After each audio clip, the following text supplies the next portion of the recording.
Halo semuanya, selamat datang di sesi bedah materi praktis kita hari ini. Jujur, saya super bersemangat karena hari ini kita nggak cuma mau duduk diam dan dengerin teori yang membosankan. Sama sekali nggak. Coba deh, mulai detik ini juga ubah mindset kalian. Jangan posisikan diri kalian cuma sebagai mahasiswa yang lagi ngapal buat ujian besok. Mulai sekarang, Anda, saya, kita semua di sini adalah calon manajer HRD. Kita ini pembuat keputusan strategis.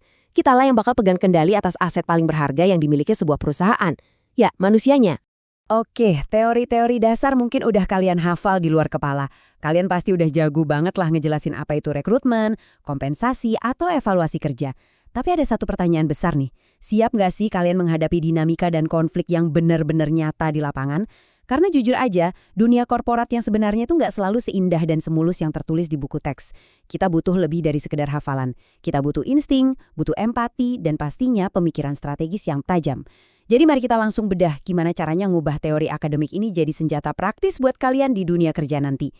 Nah, biar lebih terarah, ini dia Practitioner's Playbook alias panduan taktis kita hari ini. Pertama, kita akan bahas realitas manajer HRD modern. Kedua, strategi demografi dan teknologi. Ketiga, taktik rekrutmen antara internal versus eksternal.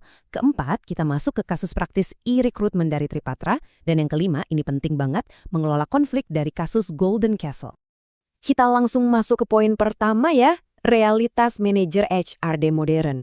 Ini fondasi dasarnya, jadi kita harus benar-benar paham apa sih sebenarnya inti dari praktek human resource ini.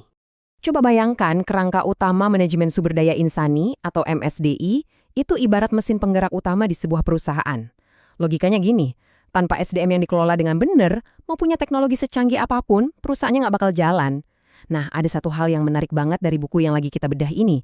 Konsep manajemen modern itu ternyata bisa dihubungkan dengan fondasi Islam, di mana mengelola potensi manusia itu dilihat sebagai sebuah amanah yang sangat besar. Manusia itu kan diciptakan punya kehendak bebas, punya rasionalitas, dan kesadaran moral. Jadi, tugas kita sebagai manajer itu bukan cuma sekedar nyuruh-nyuruh robot kerja. Tugas kita adalah mengarahkan potensi akal pikiran dan karsa karyawan biar sejalan sama tujuan perusahaan. Tapi, ya tetap harus menjunjung tinggi nilai-nilai keadilan. Lanjut ke bagian kedua, strategi demografi dan teknologi. Setelah paham filosofinya, kita harus lihat nih medan pertempuran di luar sana yang harus dihadapi manajer HRD setiap hari. Ingat ya, perencanaan HRD itu nggak pernah jalan di tempat, dia dinamis banget. Cara kerja yang serba tradisional itu sekarang udah bener-bener terhantam sama tekanan modern. Demografi itu berubahnya drastis banget. Ada perluasan tenaga kerja, terus pekerja perempuan jumlahnya naik signifikan, belum lagi tingkat pengetahuan pekerja zaman sekarang yang makin tinggi. Terus ditambah lagi sama inflasi atau perubahan regulasi dari pemerintah. Tapi dari semua itu, yang paling mendesak adalah perubahan teknologi yang geraknya super cepat. Nah, kalau kita sebagai manajer nggak pinter-pinter ngelola transisi ini, pakai pelatihan dan empati, karyawan kita bisa kena yang namanya technological alienation, atau ngerasa terasing sama teknologi baru. Ujung-ujungnya apa? Mereka frustrasi, ngerasa tertinggal, dan produktivitas kerjanya langsung nyungsep. Makanya kita wajib banget memfasilitasi proses adaptasi ini dengan cepat. Masuk ke poin ketiga, taktik rekrutmen, internal versus eksternal. Pertanyaannya, gimana caranya kita bawa orang-orang yang tepat buat ngadepin tantangan tadi? Ini bawa kita ke dilema besar yang sering disebut talent war atau perang talenta. Nanti pas jadi manajer, kira-kira Anda mau cari orang terbaik di mana? Di tengah perang talenta ini, kita biasanya dihadapkan pada dua pilihan jalur yang beda banget. Di satu sisi, kita punya rekrutmen internal. Ini kayak buka-buka lagi arsip lamar lama, atau minta rekomendasi dari karyawan yang udah ada. Kelebihannya cepet, murah, dan biasanya orangnya lebih gampang betah. Tapi tunggu dulu, buku teks kita ngasih warning keras loh. Kalau nggak dikontrol ketat, metode rekomendasi ini bisa banget nyuburin nepotisme. Di sisi lain, kita punya rekrutmen eksternal. Ini yang pakai iklan di media, lewat dinas tenaga kerja, atau yang lebih agresif, nyewa headhunters dan turun langsung ke kampus-kampus. Jalur eksternal ini emang ngasih kita darah segar dan ide-ide baru yang fresh, tapi ya gitu, biayanya jauh lebih mahal dan butuh waktu yang nggak sebentar. Terus, kalau calon pelamarnya udah pada masuk, disinilah proses seleksi yang ketat dan tanpa kompromi itu harus jalan. Proses ini bukan cuma deretan kota prosedur buat dicentang ya, ini tuh filter pelindungnya perusahaan Anda. Bayangin aja alurnya, mulai dari milih surat lamaran, cek referensi, wawancara awal, tes tertulis, psikotes, tes kesehatan, sampai akhirnya wawancara akhir. Setiap tahapan ini sengaja didesain berlapis-lapis buat mencegah satu bencana besar, yaitu merekrut orang yang salah. Kenapa? Karena merekrut orang yang salah itu benar-benar buang waktu dan duit perusahaan. Jadi, sebagai manajer, Anda dituntut buat selalu objektif dan ekstra cermat di setiap titik seleksi ini. Bagian keempat, kasus praktis e-rekrutmen Tripatra. Oke, sekarang kita tinggalin teori sebentar dan beralih ke dunia nyata. Kita bakal lihat bukti betapa adaptasi teknologi itu udah jadi harga mati buat HRD zaman sekarang. Coba perhatikan PT Tripatra. Mereka ini ngerevolusi cara nyari talenta dengan pakai sistem e-rekrutmen.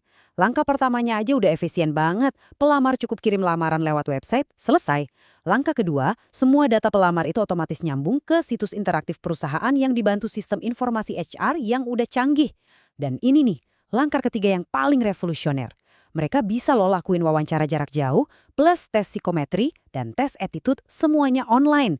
Ini benar-benar memangkas waktu rekrutmen. Perusahaan jadi bisa jangkau kandidat-kandidat brilian dari mana aja, gak peduli jaraknya seberapa jauh.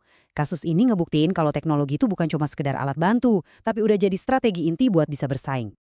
Kalau kita rangkum dari buku ajar kita, poin krusialnya itu jelas banget. Kenapa sih perusahaan kayak PT Tripatra mau repot-repot bangun sistem e-rekrutmen secanggih itu? Jawabannya simpel, karena merekrut orang dengan kompetensi yang salah itu efeknya fatal. Nggak cuma bikin pertumbuhan perusahaan melambat, tapi juga bisa ngancurin keunggulan perusahaan di pasar. Perekrutan itu baru bisa dibilang benar-benar efektif kalau Anda berhasil narik orang yang skillnya pas, yang ekspektasinya cocok sama organisasi, dan ngelakuin itu secepat mungkin. Oke, sekarang kita masuk ke bagian kelima yang agak sedikit serius. Mengelola konflik, kasus Golden Castle.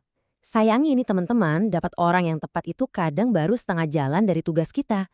Disinilah kerjaan manajer HRD berubah jadi tantangan besar, karena kita juga harus jadi ahli dalam manajemen krisis. Mari kita pelajari efek domino yang cukup suram terjadi di PT Golden Castle. Semuanya itu awalnya dipicu oleh satu hal aja, perubahan kebijakan penghitungan gaji. Secara teori, mungkin ini masuk akal buat efisiensi ya, tapi masalahnya muncul di langkah kedua.